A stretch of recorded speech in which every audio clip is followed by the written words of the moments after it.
Bonjour à toutes et à tous en ce jour ensoleillé pour parler de droits solaires et pour ce dernier webinaire de nos 2 cycles consacrés à toutes les questions liées au développement de l'énergie solaire.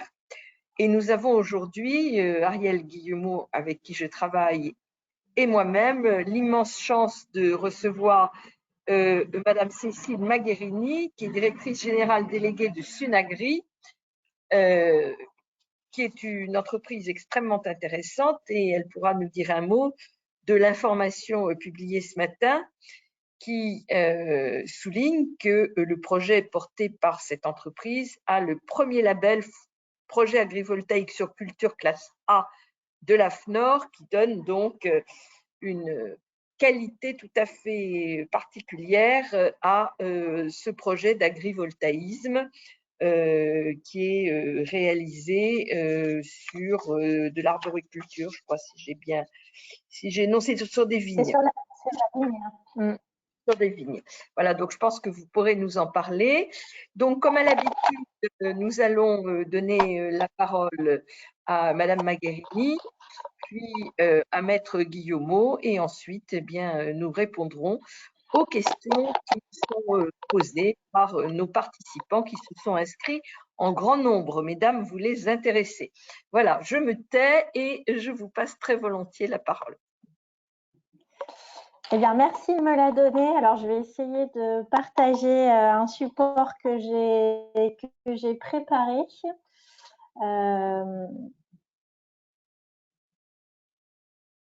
Alors, et qui serait, ce serait plus aisé pour moi pour le faire.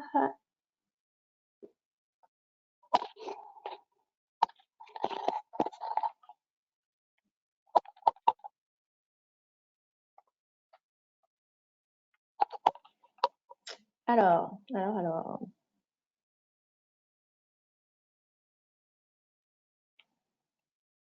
On voit bien votre écran, donc là, il suffit juste que vous fassiez la présentation. Ah, vous voyez mon écran. Bon, bah alors c'est parfait.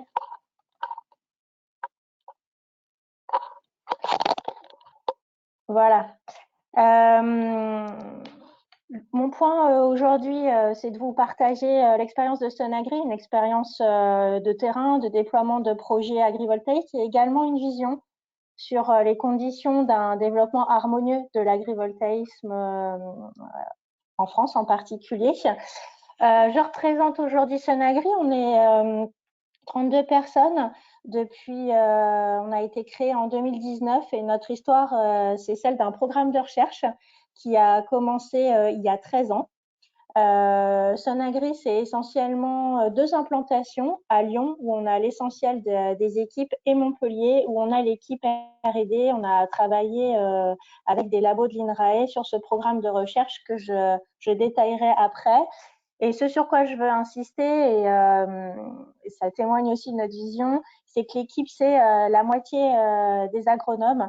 Donc, je dirais la matière de l'agrivoltaïsme, c'est effectivement du solaire, mais c'est avant tout ce qui se passe sous les panneaux, l'essentiel et la pérennité de ce qui va se passer sous les panneaux.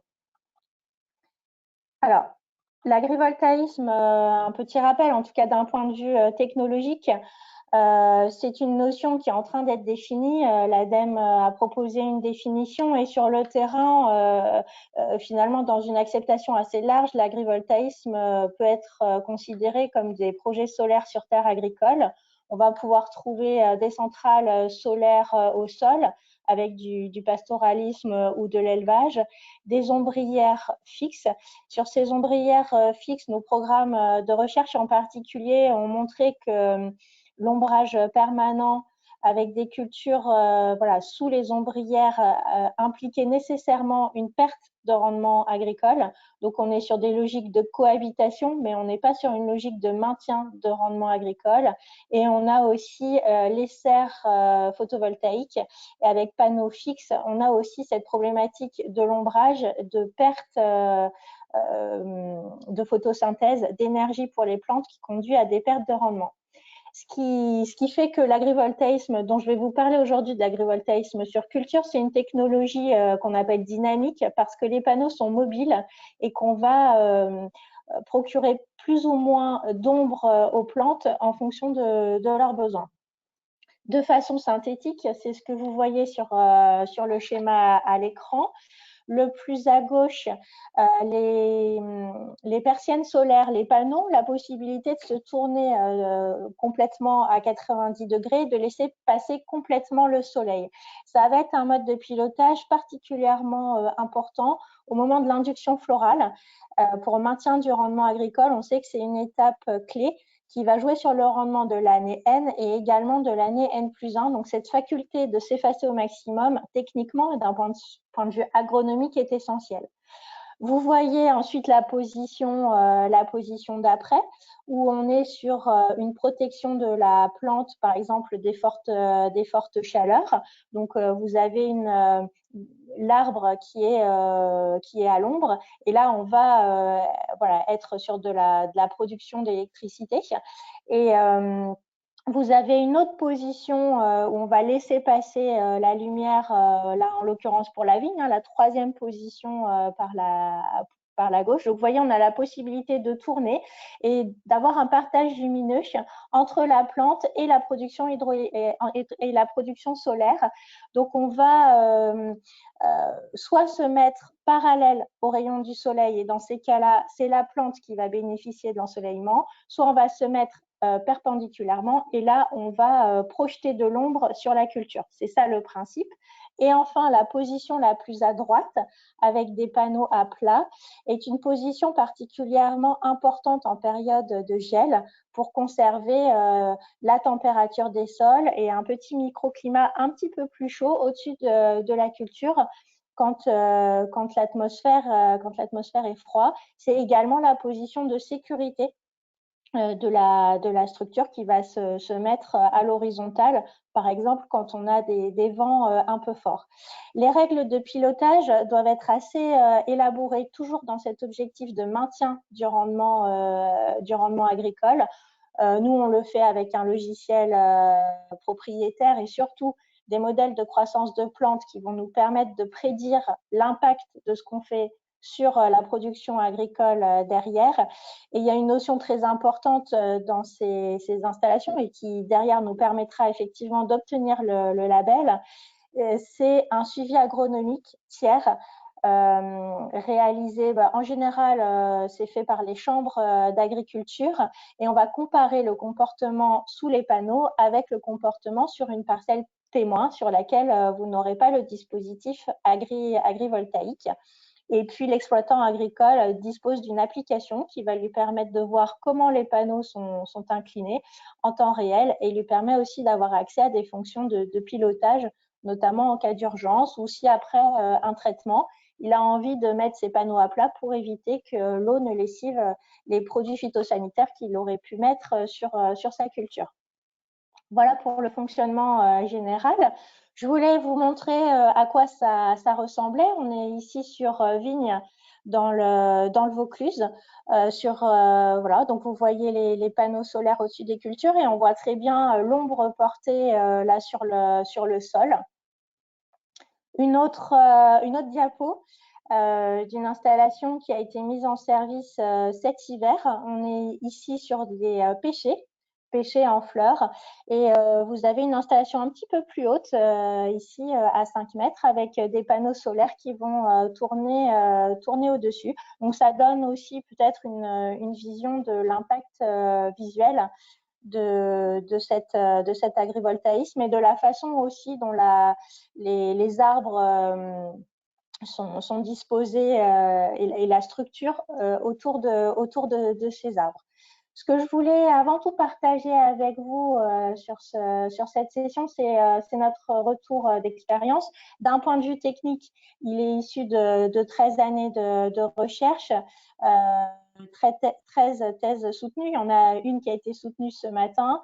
Et voilà, tout ça pour vraiment caractériser le comportement des plantes sous ombrage, trouver les bons paramètres qui vont permettre de suivre le comportement de la plante et surtout de ne pas impacter le rendement agricole. Et une reconnaissance importante pour nous qui est aussi celle du monde agricole au travers de 2 récompenses, le CITEVI au niveau de la vigne et le CIVAL au niveau de l'arboriculture. Aujourd'hui, on mène en parallèle des actions de R&D et le lancement commercial de l'agrivoltaïsme, un lancement commercial qui se fait dans le cadre des appels d'offres de la Commission de régulation de l'énergie. J'y reviendrai. Ce qu'on a fait au niveau de Sonagri, c'est un déploiement en 2 temps, des dispositifs expérimentaux et des dispositifs pilotes. Sur les dispositifs expérimentaux, on est plutôt sur des dispositifs de petite taille, d'une surface de 1000 à 2000 m² qui vont permettre au territoire de s'approprier les bénéfices de l'agrivoltaïsme et qui, nous, d'un point de vue R&D, vont nous permettre d'expérimenter des stratégies d'ombrage et de comparer les différentes stratégies d'ombrage. Donc, c'est des lieux vraiment expérimentaux intéressants à vocation de recherche. Et on a en parallèle des projets pilotes qui sont de surface de 2 à 5-6 hectares avec la fameuse zone témoin dont je vous ai parlé. C'est des projets sur lesquels on replante après l'installation des panneaux. On ne vient pas de se mettre sur des cultures existantes, on va être associé à un projet de replantation. Techniquement, l'implantation des structures agrivoltaïques et tout le terrassement vont avoir un impact sur le tassement des sols. Il y a un risque d'abîmer les arbres et les cultures. Donc, ce qui fait sens, c'est de prévoir ce type de projet sur des replantations. Donc, sur un domaine, on va régulièrement faire des rotations et replanter sa vigne, par exemple, pour des durées de 30 ans, ou replanter son verger avec des arbres qui vont avoir une durée de vie de 15 ans. Le sens de cette replantation aussi va avec la pérennité du projet agricole, puisqu'on décide d'investir dans des nouveaux plants et en lien avec le changement climatique et avec cet investissement conséquent, on se dote d'un moyen de protection et en l'occurrence l'agrivoltaïsme. Et l'immense avantage en l'occurrence de l'agrivoltaïsme ici, c'est que la production d'électricité est un moyen de financement de la structure. Donc l'électricité n'est pas vue comme le produit primaire, mais comme le produit secondaire et qui va permettre de financer cette installation au bénéfice de l'exploitant agricole et de protection face au changement climatique. Aujourd'hui, sur ce déploiement, vous pouvez voir qu'on a 9 sites en fonctionnement. La carte, elle me permet de vous dire que ce développement, on l'a vraiment centré sur les régions françaises impactées par le changement climatique, pourtour méditerranéen, sud de la vallée du Rhône. Et on a également une implantation dans le Lot-et-Garonne sur la région Nouvelle-Aquitaine. Mais on est vraiment sur le sud de la France, là où on a des enjeux forts de climat et de température élevée, de variations de climat importants. Et c'est là qu'aujourd'hui, ça fait sens. Les résultats qui sont obtenus en lien avec ces sites en fonctionnement, 4 points principaux sur lesquels je voulais mettre l'accent. La protection face aux fortes températures, ça c'est le point, je dirais, de base. Et intuitivement, on comprend très bien que l'ombre permet de réduire la température. On l'a mesuré sur cette canicule, je vous montrerai aussi les résultats. On arrive à réduire entre 2 et 4 degrés la température. On réduit les brûlures sur feuilles, fruits et branches. Donc, c'est particulièrement intéressant et les épisodes de canicule sont amenés à se répéter. C'est des épisodes qui impactent la production et le rendement agricole. Une protection face au gel. Donc, on est toujours sur la température, mais sur un autre extrême où on va pouvoir jouer notamment sur les gelées blanches avec cet effet de serre qu'on réussit à obtenir en mettant les panneaux à plat. Ce qu'on obtient, c'est un écart de température de l'ordre de 2 degrés, ce qui est de nature à sauver une récolte. Un maintien des objectifs de production. Sur vigne en particulier, on va chercher à jouer sur le degré d'alcool. On va jouer sur le poids des baies, les calibres, le sucre.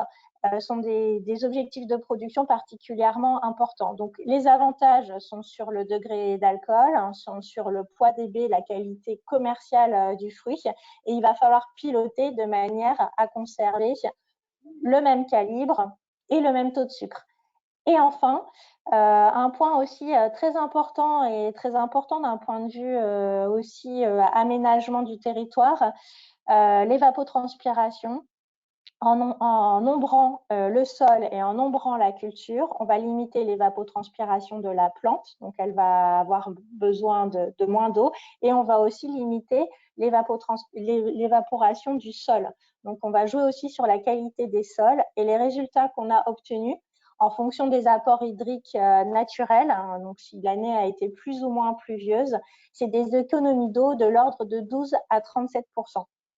Donc voilà, on peut aller sur du 5 000, 6 000 mètres cubes par hectare et par an d'économie d'eau. Donc c'est particulièrement pertinent avec de plus en plus d'interdictions ou de difficultés, de restrictions sur l'irrigation.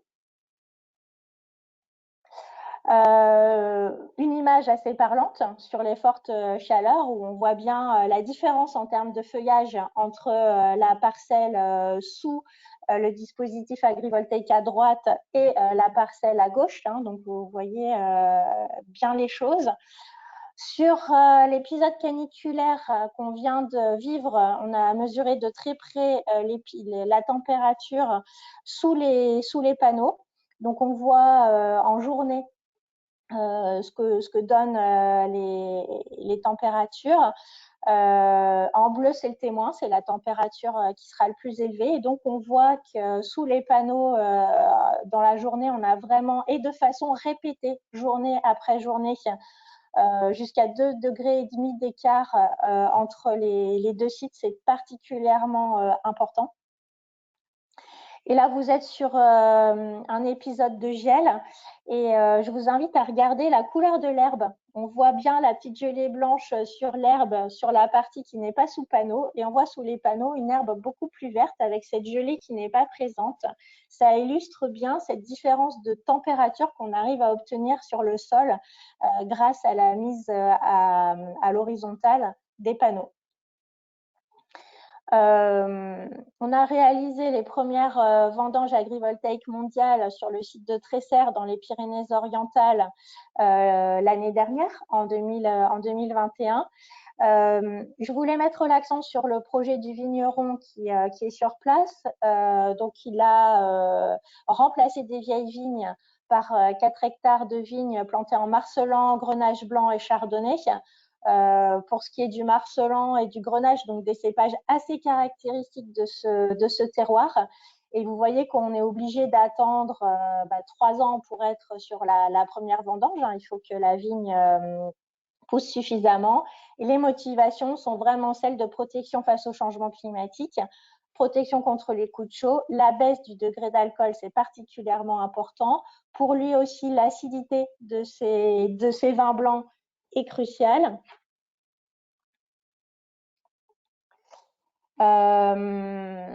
Sur ce site de Tresserre. Je voudrais ensuite insister sur comment on fait pour garantir la vocation agricole des projets.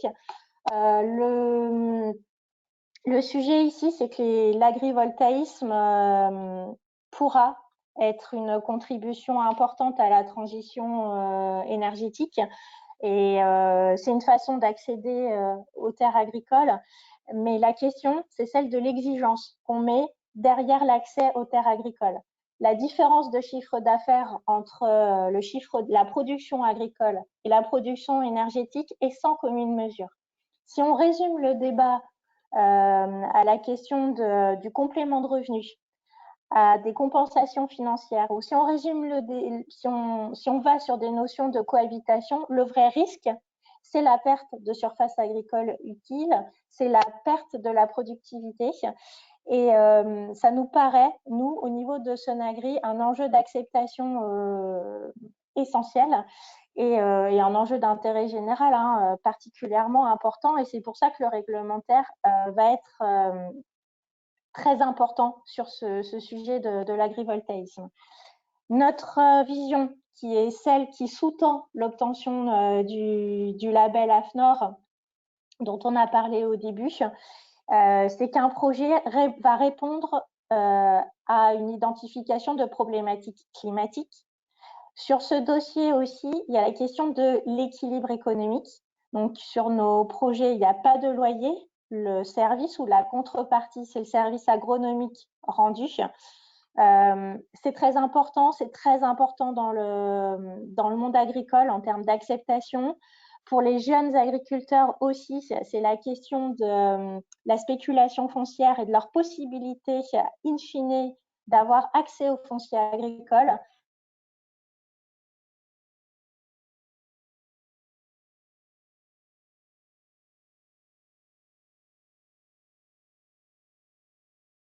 Ça coupe.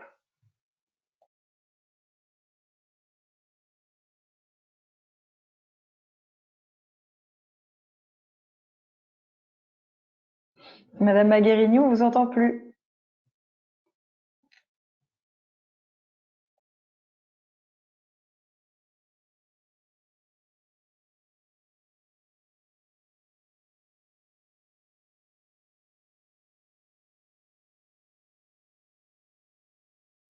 Je crois que Madame Magherini a été déconnectée. On va peut-être attendre 2-3 minutes, voir si elle arrive à se reconnecter.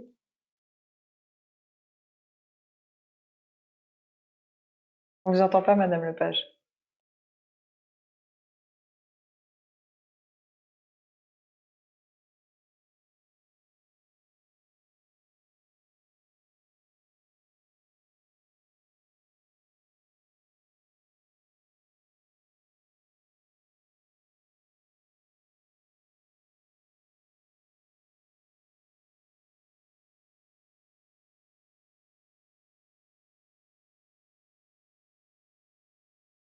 Alors, j'arrivais pas à remettre mon son. Prenez peut-être la suite et puis on demandera à Madame Magherini de terminer son propos après, peut-être. Comme vous voulez, ça me convient. Margot, est-ce que tu peux me mettre en présentatrice pour que je puisse partager mon écran? Oui, bien sûr. Voilà. Alors,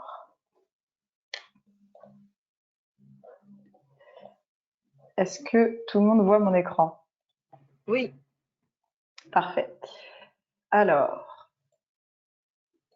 bon, en attendant que Madame Magherini nous revienne, je crois que de toute façon, elle avait commencé à aborder des enjeux qui sont intéressants et ça fait un lien tout à fait… Ah, bah parfait. Écoutez, je vous propose de reprendre la main, Madame Magherini. J'ai été déconnectée. Est-ce que là, vous voyez mon écran? Peut-être pas. Pas encore. Voilà, là, c'est bon.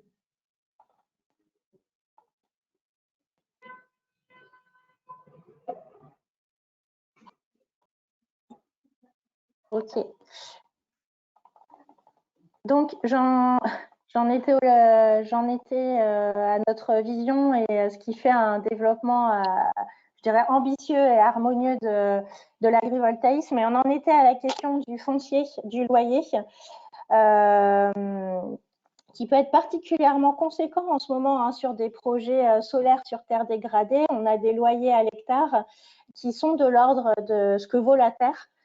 Et donc, vue du monde agricole, il y a un vrai sujet. Qui va bénéficier de ces loyers? Comment est répartie la richesse sur le monde agricole? C'est vraiment ça un point d'achoppement très fort et un point sur lequel voilà, les chambres, les SAFER, les jeunes agriculteurs sont particulièrement vigilants.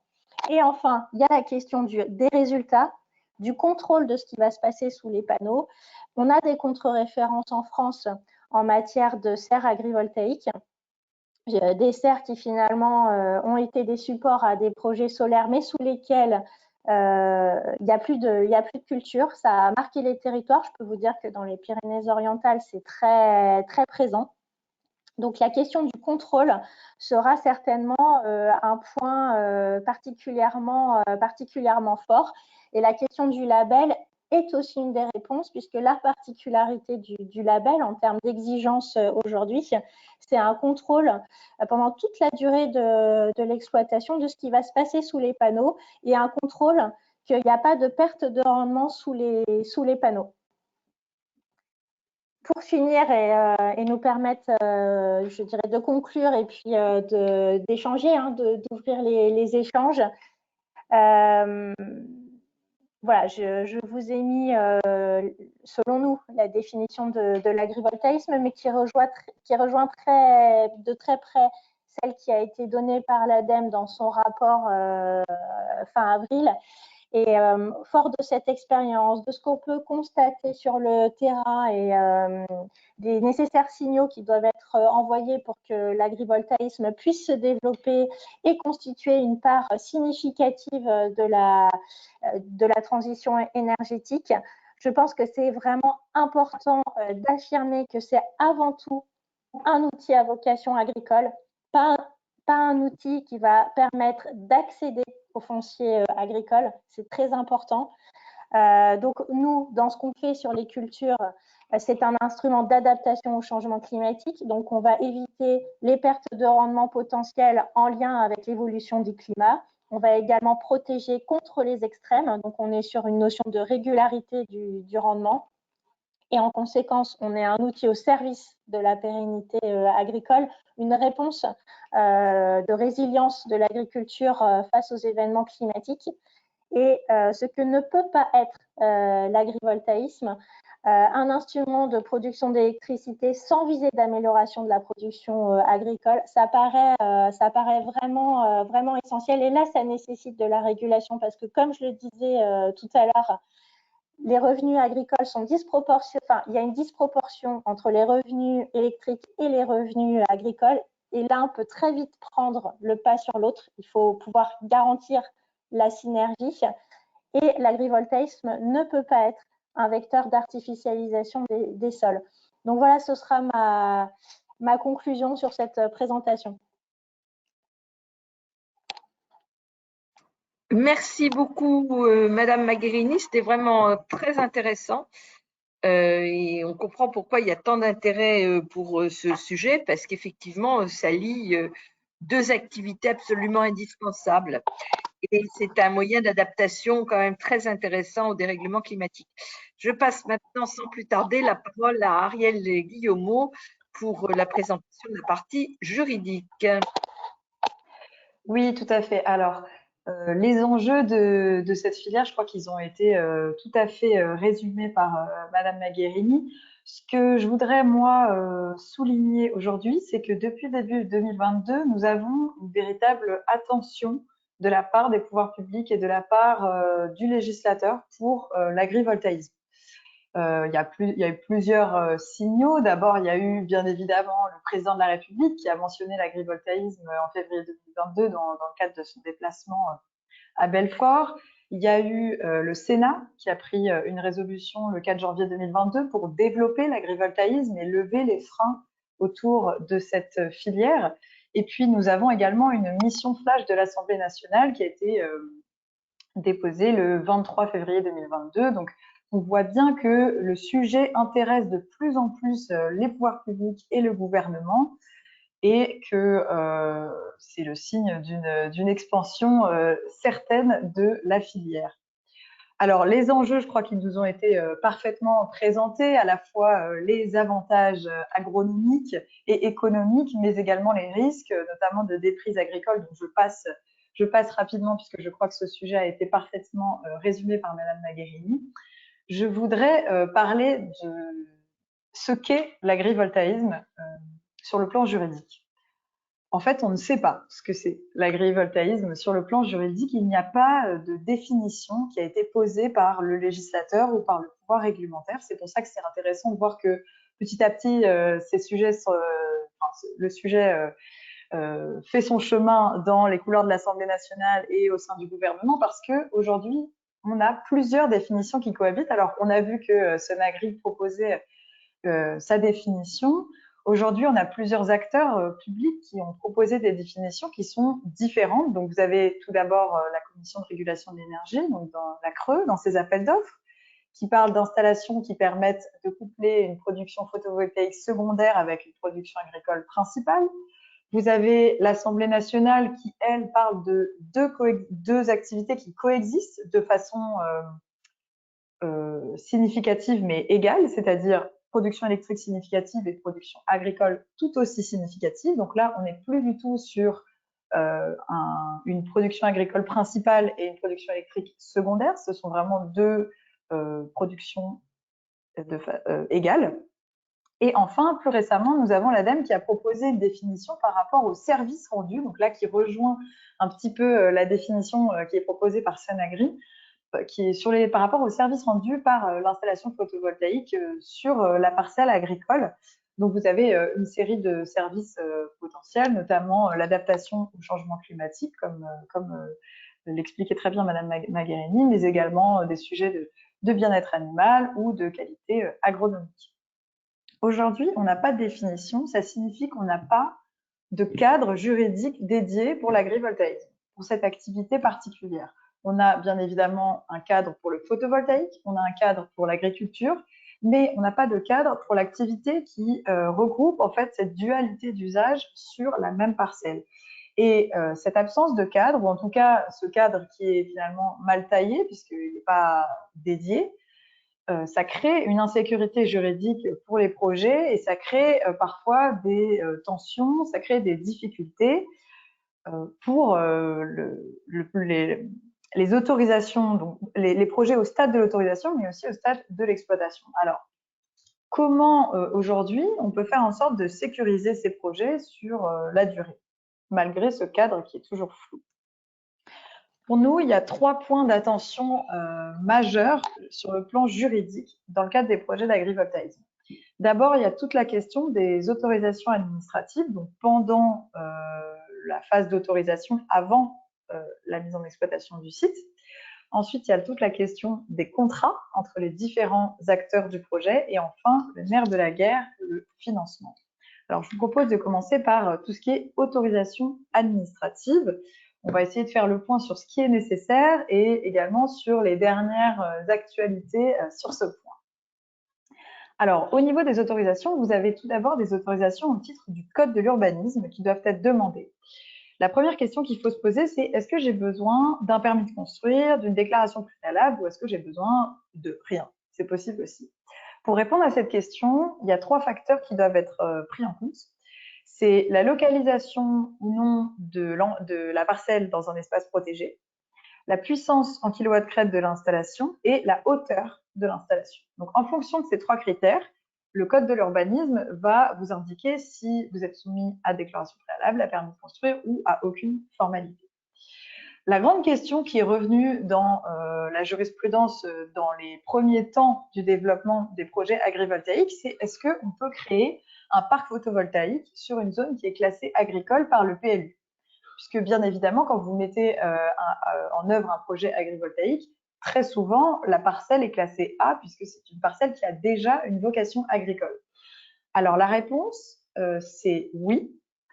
En principe, c'est possible, à condition qu'une activité réelle, une activité agricole réelle soit maintenue sur la parcelle.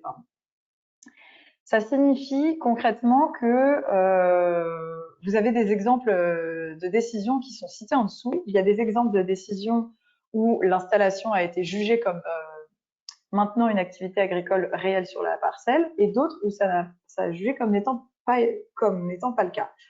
Par exemple, si auparavant vous aviez une activité agricole, mais que vous décidez dans le cadre du projet photovoltaïque de dire bon bah on va transformer cette activité agricole en prairie pour le pâturage, c'est pas quelque chose qui est impossible puisque l'activité pastorale rentre tout à fait dans le cadre d'une activité agricole, mais il va falloir apporter des garanties.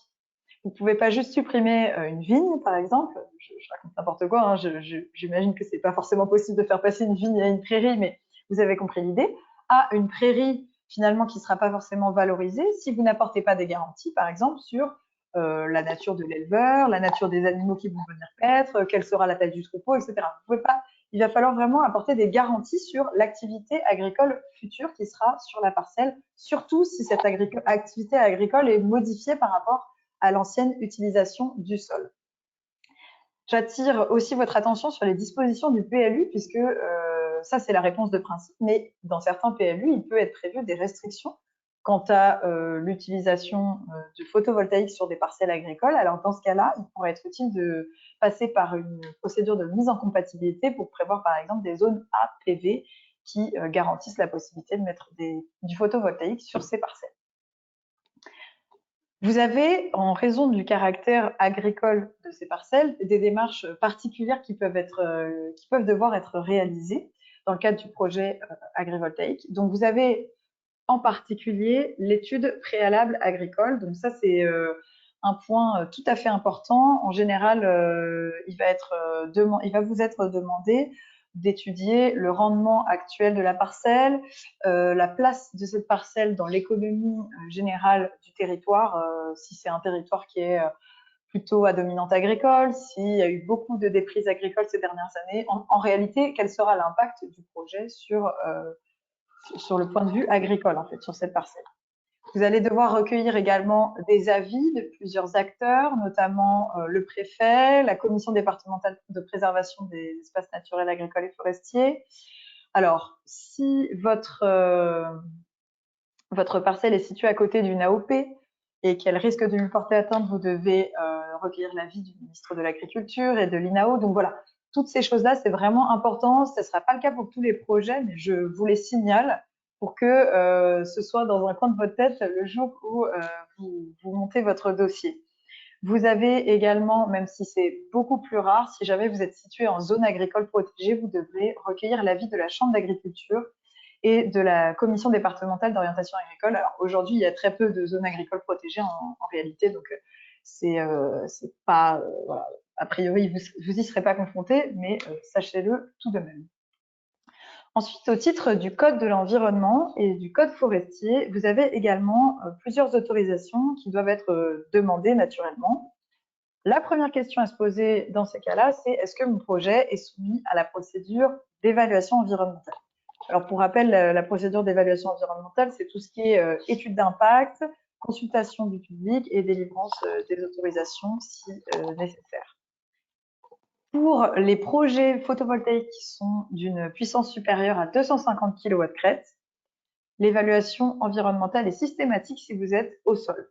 Si c'est une centrale au sol. C'est le cas de la plupart des projets agrivoltaïques. Si c'est un projet qui est sur serre ou ombrière, là, on est sur un examen au cas par cas, c'est-à-dire que c'est l'autorité environnementale qui va déterminer si oui ou non vous êtes soumis à une procédure d'évaluation environnementale. Point d'attention sur l'eau, sur l'incidence sur l'eau. Si votre projet a une incidence sur l'eau ou les milieux aquatiques, vous allez devoir passer par la procédure, ce qu'on appelle IOTA, donc soit une déclaration, soit une autorisation en fonction des seuils, en fonction de l'impact de votre projet sur l'eau, dans le cadre de la procédure d'autorisation environnementale. Pareil pour les espèces protégées. C'est un point d'attention qui est tout à fait majeur dans le cadre des projets agrivoltaïques parce que contrairement aux projets qui sont photovoltaïques classiques, qui sont souvent sur des zones industrialisées, sur des parkings, sur des anciennes friches industrielles, etc., il est bien évidemment beaucoup plus probable que des espèces protégées soient présentes sur des zones qui sont naturelles ou agricoles. Donc, vous allez devoir avoir une attention toute particulière à cette problématique, puisque si vous avez un projet qui risque de porter atteinte à ces espèces, voire même de les détruire, votre projet doit faire l'objet d'une dérogation espèces protégées. Ça peut entrer dans le cadre général de l'autorisation environnementale avec l'autorisation ou la déclaration IOTA.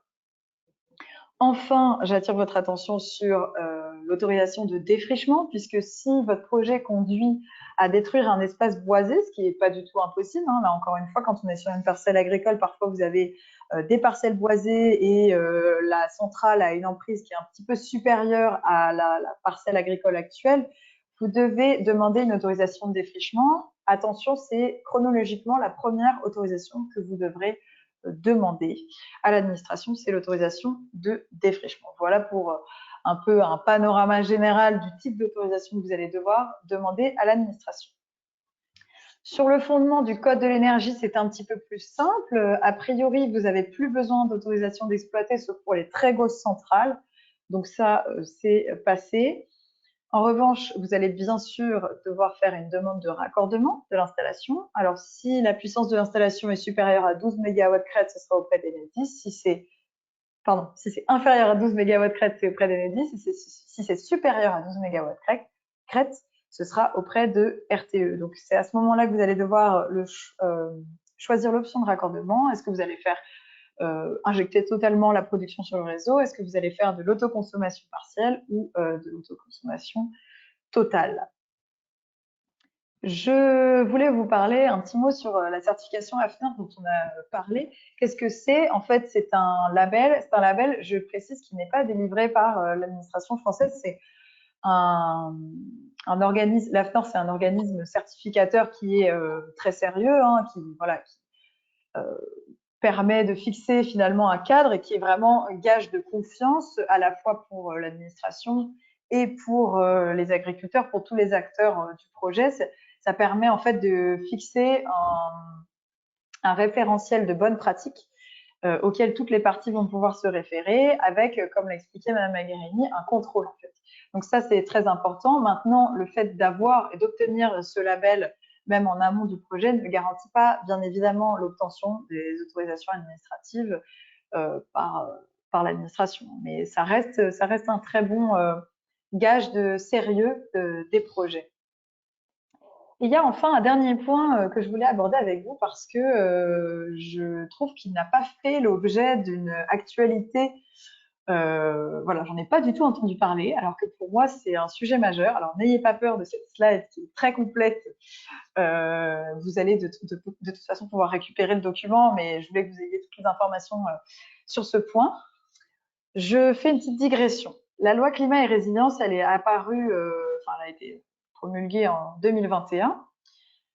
Vous en avez peut-être entendu parler. Elle fixe un objectif zéro artificialisation nette pour les acteurs publics qui doivent donc réduire le rythme d'artificialisation et empêcher en fait finalement toute artificialisation future des sols. Dans cette loi, vous avez un article qui est donc l'article 194 qui fixe une exception en disant certaines centrales photovoltaïques ne seront pas considérées comme une artificialisation des sols si elles remplissent certains critères. Et alors, ces critères, ils ont été précisés par un projet d'arrêté d'application. Donc, cet arrêté, il a été mis en consultation, mais il n'a pas encore été publié. Donc, pour l'instant, c'est seulement le projet que je vous présente. Ce projet, il a fait l'objet de plusieurs avis nombreux défavorables, donc il n'est pas du tout exclu qu'il soit modifié pour tenir compte de ces avis qui vont dans plusieurs sens en fonction des intérêts de chacun. Mais j'attire vraiment votre attention sur cet arrêté puisque les précisions qu'il apporte me semblent particulièrement intéressantes au regard des projets agrivoltaïques. Alors, concrètement, un espace naturel sur lequel va être implantée une centrale photovoltaïque ne sera pas considéré comme une artificialisation si, d'abord, la centrale n'affecte pas durablement les fonctions écologiques du sol et son potentiel agronomique. Donc, l'arrêté, c'est ce qui est en bleu, vient préciser qu'est-ce que ça veut dire ce critère. Ça signifie que sur toute la durée de l'exploitation, au droit de l'installation, vous devez maintenir un couvert végétal qui est adapté à la nature du sol. Vous devez maintenir les éventuels habitats naturels qui étaient préexistants sur le site d'implantation et une perméabilité du sol au niveau des voies d'accès. Donc, c'est vraiment des caractéristiques qui sont naturelles, enfin techniques, qui sont importantes. Le deuxième critère, c'est que, là on est en plein dans l'agrivoltaïsme, l'installation ne doit pas être incompatible avec l'activité agricole ou pastorale si on est dans le cadre d'une parcelle agricole. Donc là, ça rejoint un petit peu la jurisprudence dont je vous ai parlé tout à l'heure en matière d'urbanisme. C'est pas surprenant, l'arrêté vient préciser qu'il s'agit d'une activité significative en tenant compte de l'impact du projet sur les activités qui étaient effectivement exercées jusqu'à présent ou qui pourraient s'y développer à l'avenir. Et il y a un troisième point qui, pour moi, mérite vraiment toute l'attention des porteurs de projets et que l'arrêté vient préciser. L'arrêté vient préciser les caractéristiques techniques auxquelles doivent répondre les centrales photovoltaïques pour ne pas être considérées comme une artificialisation des sols. Et là, il y a concrètement des caractéristiques qui sont fixées dans un tableau que je vous ai reproduit ici. Vous avez notamment des caractéristiques de hauteur. Concrètement, si votre centrale fait moins de 1,10 m de haut, elle sera considérée comme une artificialisation des sols. Peu importe qu'en dessous, ce soit des vignes, qu'une activité agricole soit continue à être exploitée. Si votre centrale fait par exemple, en tout cas en l'état actuel du projet, mais on a dit que ça pouvait évoluer, si votre centrale fait moins d'1,10 m, elle sera considérée comme une artificialisation des sols. Alors, pour de l'arboriculture, pour tous les projets dont Madame Magherini nous a parlé, a priori, on est bien plus haut puisque, en général, on fait passer des engins agricoles sous les panneaux, donc il n'y a pas cette problématique-là. Mais par exemple, pour tout ce qui est activité de pâturage, tout ce qui est combinaison entre le photovoltaïque et une activité d'élevage ovin, par exemple, on peut très facilement avoir des panneaux qui sont à 90 cm, à 1 mètre de hauteur, parce qu'on n'a pas besoin d'une hauteur plus importante et que les moutons, les brebis peuvent brouter en dessous. Ça signifie concrètement que là, aujourd'hui, si vous êtes en train de développer un projet à 90 cm de hauteur, votre projet peut ne pas être, accepté par la collectivité, parce que les collectivités aujourd'hui, elles ont clairement un objectif de zéro artificialisation des sols, et en tout cas, elles vont tendre vers une absence d'artificialisation. Et si elles savent que votre projet correspond à une artificialisation, elles vont clairement pas le soutenir. Je vous invite donc de façon vraiment très attentive à suivre ce projet d'arrêté. À mon avis, il va être publié soit à l'été, soit à la rentrée, pour voir si ces critères ont évolué et pour voir si dans les projets que vous êtes en train de mener à l'avenir, ces critères correspondent ou pas à votre projet, parce que ça peut vraiment menacer la viabilité du projet. Et j'en ai vraiment pas entendu parler. Je crois que les acteurs photovoltaïques sont un petit peu passés à côté de cet arrêté. Pour moi, il peut vraiment avoir un impact très important sur le succès des projets. Je vais passer au contrat. Alors, je vais essayer d'aller rapidement parce que je vois que le temps passe. Les contrats, c'est vraiment un sujet très, très important puisque c'est ce qui va encadrer la vie de l'exploitation. Pendant toute la durée de la vie de l'exploitation, qui peut être très longue, puisque la durée de vie des panneaux, c'est bien supérieur à 30 ans en général. Alors, vous avez plusieurs types de contrats qui doivent être envisagés. D'abord, les contrats entre le propriétaire du terrain et le producteur d'énergie, et ensuite les contrats entre le producteur d'énergie et l'exploitant agricole lui-même. Alors, entre le propriétaire du terrain et le producteur d'énergie, on entend très souvent qu'il faudrait mettre en œuvre le bail emphytéotique ou le bail à construction. Pour nous, ces contrats ne sont pas forcément la panacée. Je vais vous expliquer. L'avantage du bail emphytéotique ou du bail à construction, c'est que ces baux permettent de conférer au preneur du bail un droit réel sur le terrain. C'est-à-dire que concrètement, vous allez pouvoir hypothéquer la parcelle. Et en matière de financement auprès des banques, c'est bien évidemment très intéressant puisque souvent, elles demandent d'avoir des garanties et ces garanties sont souvent des hypothèques. Donc, c'est intéressant. C'est intéressant également pour des raisons juridiques puisque c'est des contrats qui sont très balisés, très bien encadrés, soit sur le fondement du code rural, soit sur le fondement du code de la construction et de l'habitation. C'est des contrats qui sont d'une durée très longue. La différence entre les deux, grosso modo, c'est que dans le bail à construction, le preneur a véritablement une obligation de construction sur la parcelle. Pourquoi je suis réservée à propos de ces deux types de baux qu'on entend qu'on entend beaucoup recommander en matière de projets photovoltaïques. Parce que l'une des caractéristiques en particulier du bail emphytéotique, c'est la liberté totale du preneur du bien.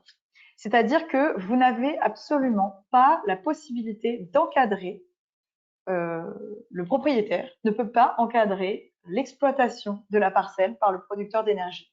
Dans le contrat bail emphytéotique, en théorie, vous n'avez pas la possibilité de dire au producteur d'énergie, eh bien écoutez, ici vous allez pouvoir construire cette centrale, ici vous allez par exemple préserver cette zone, vous devez construire à telle hauteur, enfin, vous ne pouvez rien prévoir. Le principe, c'est la liberté totale. C'est-à-dire que concrètement, si le producteur d'énergie n'a pas envie de construire sa centrale, mais que vous avez conclu un bail emphytéotique, il n'en a absolument pas l'obligation. Il a une liberté d'affectation totale. C'est pour ça que pour nous, du point de vue du propriétaire du terrain, c'est pas forcément le contrat qui va sécuriser le plus le devenir de la parcelle. L'alternative qu'on propose aux clients, c'est souvent un bail civil de droit commun, puisqu'en fait, ce bail civil, vous pouvez y mettre beaucoup de choses, vous avez une grande liberté. Alors, ça suppose que vous soyez véritablement accompagné par un professionnel, parce que c'est pas aussi encadré que le régime du bail à construction et du code rural, donc ça doit être vraiment rédigé avec la plus grande attention. Mais en revanche, vous avez véritablement ici la possibilité d'encadrer les obligations des deux parties. Alors, l'inconvénient, c'est que le bail civil de droit commun ne permet pas de conférer ce qu'on appelle des droits réels et donc pas d'hypothéquer le terrain. Mais donc, voilà, vous avez les avantages et les inconvénients de chaque régime. De toute façon, c'est comme pour tout projet sur le plan technique. Si vous faites pousser des laitues dans le sud ou des radis dans le nord, vous n'aurez pas le même projet agrivoltaïque. Et bien, sur le plan des contrats, c'est pareil. Chaque projet suppose du sur-mesure. Il faut faire très attention avec les projets de transactions qu'on va vous proposer.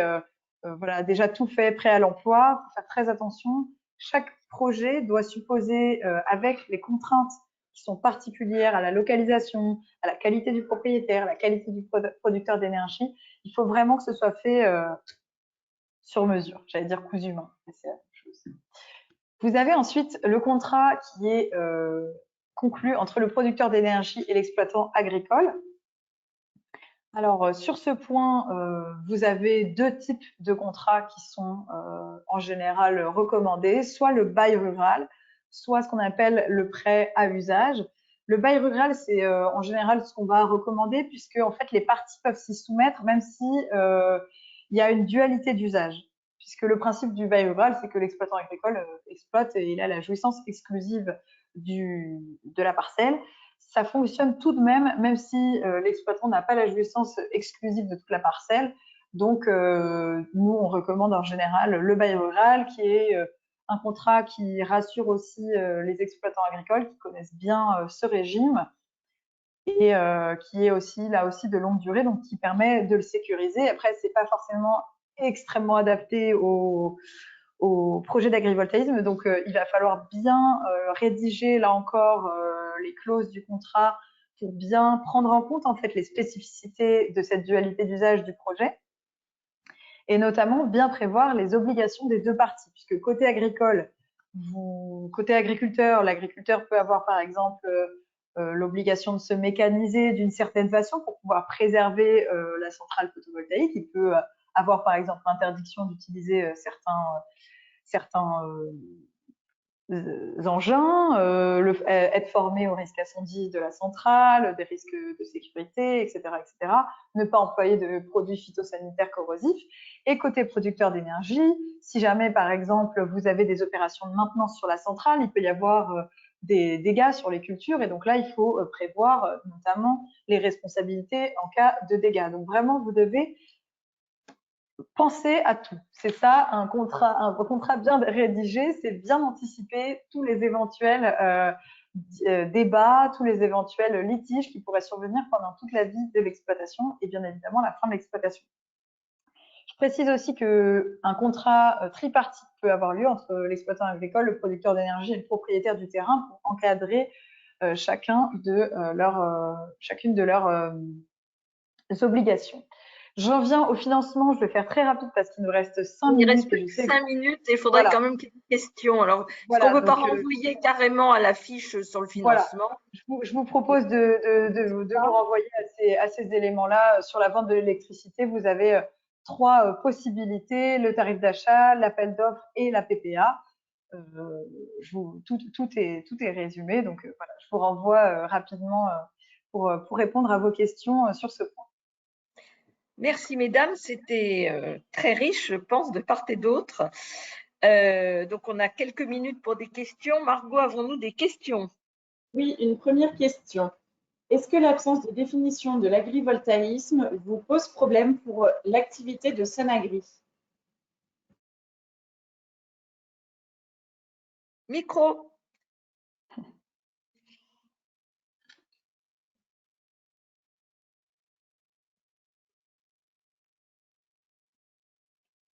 On n'entend pas.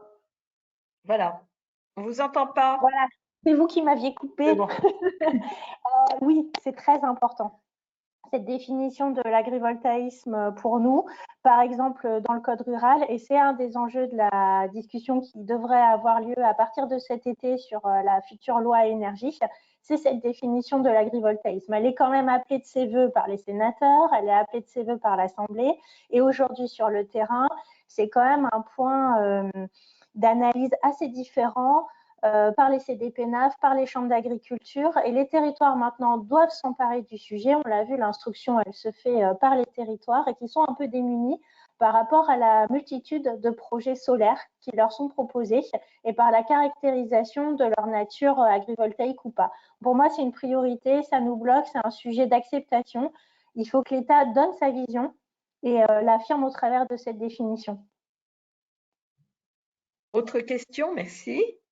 Alors, lorsque vous parlez de zone agricole, faites-vous référence à la zone agricole du PLU ou de la zone à usage agricole que peuvent être les zones N du PLU également?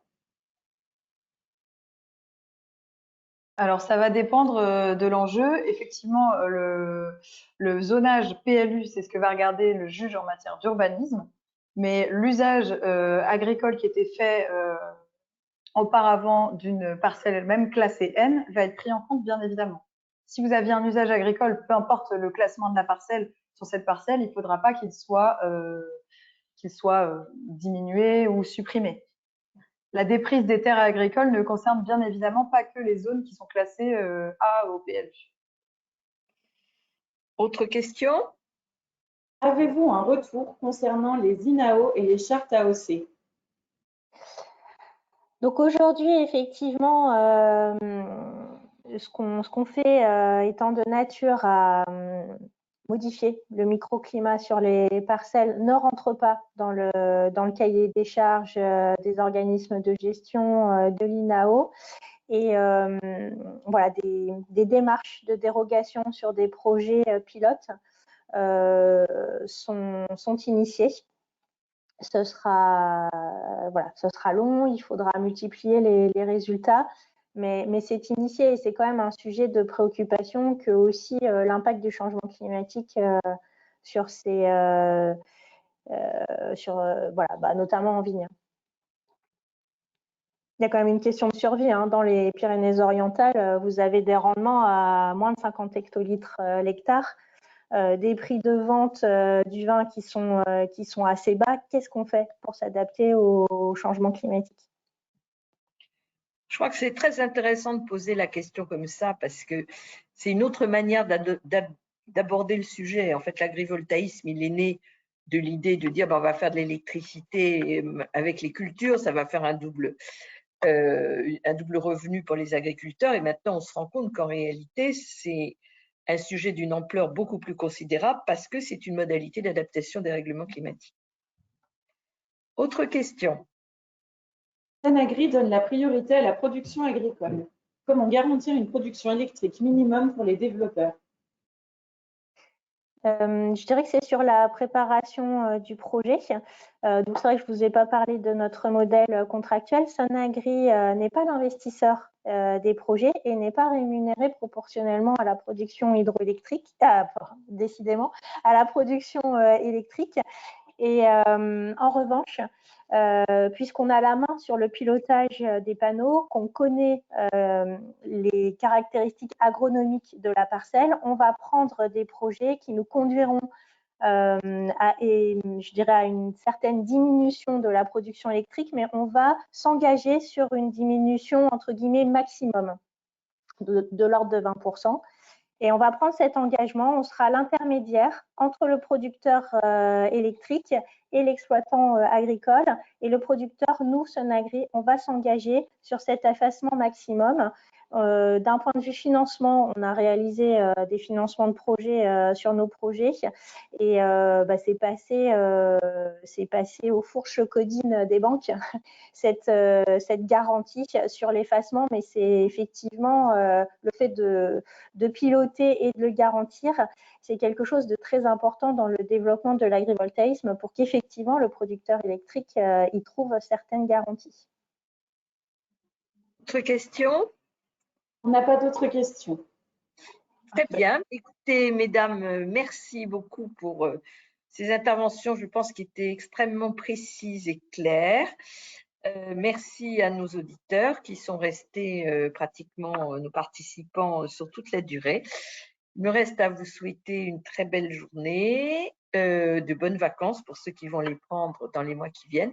Et nous nous retrouverons pour une autre série de webinaires au mois de septembre. Merci beaucoup. Au revoir. Merci, au revoir. Merci.